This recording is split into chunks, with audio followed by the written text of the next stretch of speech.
Welcome back to the rest of the story. Well, I'm going to do a quick, well, it's never quick, update on the corn head. We got no more combine than we did the other night. We got like 12 and 15 acres done. But I wanted to talk to you guys a little bit about the corn head and everything we did to it last fall.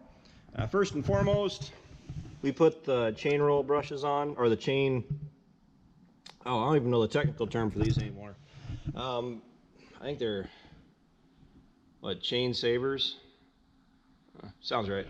What they do is they reduce the amount of kernel loss that you get from shelling of the corn cob as it's being pulled down through the head. It's giving the cob a little bit of a cushion, and you reduce the amount of kernels that you're losing overall as you're trying to combine corn. Now, oh, here we got a couple of ears right here. I can kind of give you an idea about what I'm talking about. So, what happens is that, I don't know if you guys can see much without much light. Yeah, it's a little dark.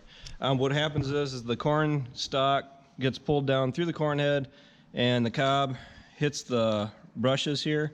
And what it does is that it gives it a little bit of cushion, so you're not losing these kernels off the bottom of the cob. A little bit adds up overall.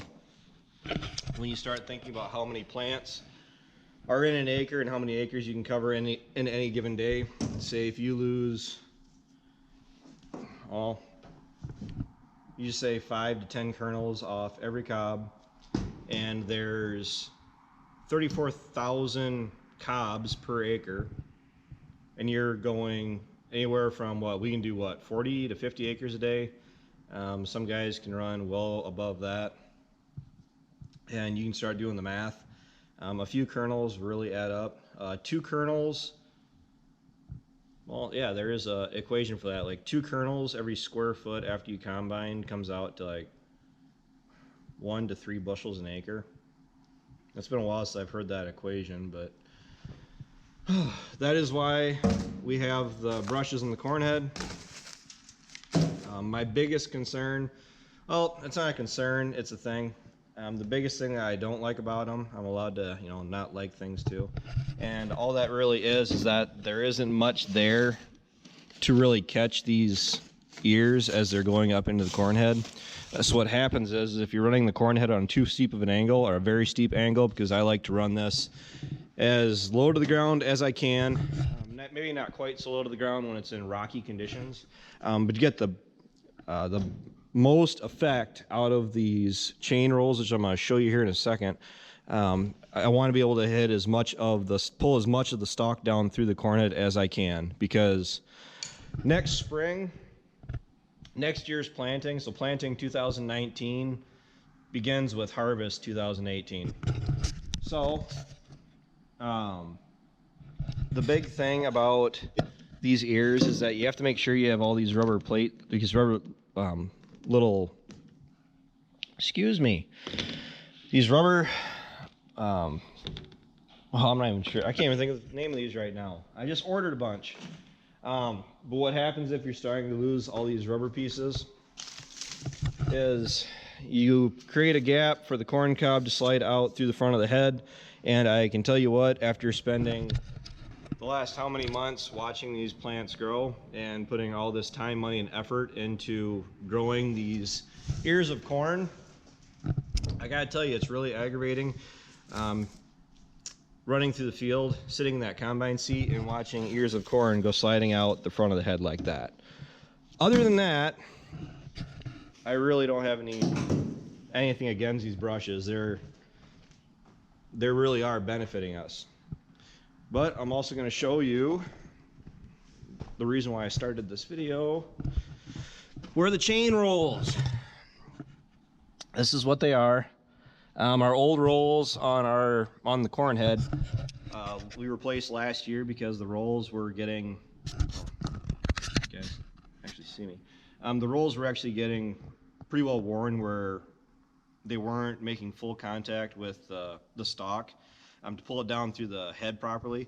So what was happening is it was more or less the head was shearing the ears off of the corn head instead of the stalk being pulled down through the corn head and it being removed that way, the way you want it done. And the fields, it made it miserable because we had full stalks of corn. Tripping over my own words tonight. We would have the full stalk still very much intact when trying to go through and do any fall tillage, and it makes it really miserable when you're plugging the chisel plow every 10-20 feet. It makes for a very long day. So to get around that, using my phone for a light here, each of these rolls has one cutting row on it. These are to process the stock, all these individual little teeth, which are very much sharp yet. I mean, if I don't have to try very hard and I can cut my finger open. But when this roll makes a full revolution, it is approximately 7 inches, and that's when these knives meet and they cut the stock. It's meant to process the stock and cut it every 7 inches. What these fingers do as they're meshing with each other, I mean, you can see them up in there. What they do is they explode the stock and they expose the stalk better to all the organisms in the soil. And shut my flashlight off. All you're really doing is allowing that stalk to break up a little bit better, more readily available to be broken up, as opposed to it being still in contact and not broken up at all, so air and everything else can get to it, and as a result, reduce the amount of residue that's still in the field next spring. Let's go out in the field and I'll show you what I'm talking about.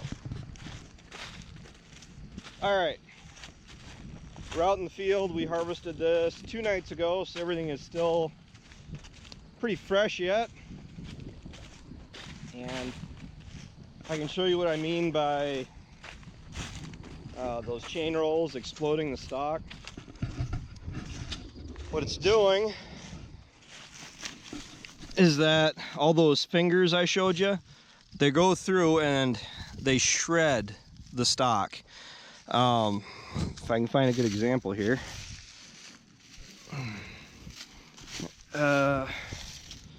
Well, close enough. All those fingers they go through and they break open this outer part of the stalk, and throughout the winter it gives everything in the soil, yeah, right here, it busts all this open, and it allows everything in the soil to get into it, and it breaks down a lot quicker over the winter. By next spring, this is going to be pretty well dissolved. I mean, you can tell how fresh this is. I mean, you can still see how wet that stalk is yet. And those chain rolls did an awesome job of processing this up. And you can see before I mutilated it, it does cut it off at approximately 7-inch lengths. Makes it a little bit easier to go through the chisel plow, or if you're going through and you're no-tilling right behind these corn stalks, which is another option, that reduces the amount. Well, actually, for your trash whippers, what it does, it makes the stalks, what's left, what's little that's left by next spring, it makes the remaining stalks that are still there that much easier for your trash whippers to move aside and expose the soil. So the reason we went with chain rolls as opposed to buying a corn head that's chopping corn head, the reason for that is we're starting to see a lot of people going away from chopping corn heads. The reason for that is that those chopping heads, what they end up doing is that as the stalk goes through the head, it's got a knife that's spinning underneath, anybody that doesn't know that, and as it's going down through that, it's just completely grinding up or cutting all those pieces where you have just a bunch of confetti in the field.